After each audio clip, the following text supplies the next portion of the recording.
Hello बच्चों, let's see the following question. Question है describe lactic acid fermentation. सो इस question का की कॉन्सेप्ट क्या है, हम यहाँ पे फर्मेंटेशन के बारे में बात कर रहे हैं, वो भी लैक्टिक एसिड फर्मेंटेशन। ये बेसिकली क्या होता है, ये एक एनारोबिक रिएक्शन होता है, यानी एनारोबिक रेस्पिरेशन। एनारोबिक मतलब respiration in absence of oxygen. तो अगर इसे देखें, ये कहाँ पे होगा? Site of lactic acid fermentation होता है हमारा साइटोप्लाज्म, वो भी मसल सेल्स। जब मसल सेल्स में ऑक्सीजन की कमी हो जाती है तब ये रेस्पिरेशन होता है। तो cytoplasm of muscle cells under absence और लैक ऑफ ऑक्सीजन O2। तो पहला स्टेप क्या होगा? पहला स्टेप है ग्लूकोज का ब्रेकडाउन। ग्लूकोज एक 6 कार्बन कंपाउंड है, C6H12O6।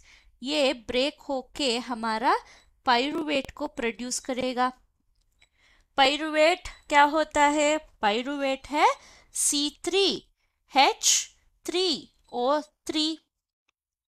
तो 6 कार्बन कंपाउंड 3 कार्बन कंपाउंड बन गया। तो हमारा 1 ग्लूकोज मॉलिक्यूल जो है वो 2 पाइरुवेट को प्रोड्यूस करेगा। ये प्रोसेस को हम ग्लाइकोलाइसिस बोलते हैं, ग्लाइकोलाइसिस। और ये cytoplasm of all the cells में होता है, मतलब एरोबिक एंड एनारोबिक में कॉमन पाथ है।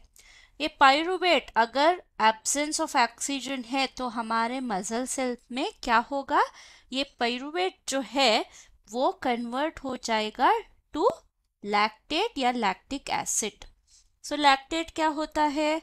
C3H6O3 होता है। तो यहाँ पे क्या हो रहा है? H कहाँ से आ रहा है? H का कंजम्पशन हो रहा है, मतलब H जो है हमारा NADH से आ रहा है। NADH H plus converts to NAD plus. तो अगर देखा जाए यहाँ पे जो NADH प्रोड्यूस हुआ था, NADH प्लस H प्लस का प्रोडक्शन हुआ था, वो यहाँ पे कंज्यूम हो रहा है। 2 NADH का प्रोडक्शन हुआ था और दोनों NADH का कंजम्पशन अभी हमारा लैक्टेट का प्रोडक्शन में हो रहा है। इस रिएक्शन को कैटेलाइज करने वाला एंजाइम है lactate dehydrogenase. Lactate dehydrogenase. So ये है हमारा लैक्टिक एसिड फर्मेंटेशन। अगर देखें, इसमें कार्बन डाइऑक्साइड एवोल्यूशन नहीं हो रहा है। तो यह क्या ये रिवर्सिबल है? आंसर है यस। तो जब लैक्टेट यानी लैक्टेट प्रोडक्शन ज़्यादा हो जाएगा, मसल जो है फैटीग हो जाएगा। अगर हम इसको ऑक्सीजन का सप्लाई कर ले, ऑक्सीजन को सप्लाई कर ले, तो ये कंप्लीट ऑक्सीडेशन हो के कार्बन डाइऑक्साइड, वाटर और एनर्जी को रिलीज कर सकता है।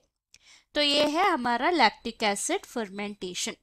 I hope you have understood the concept. Thank you and all the best.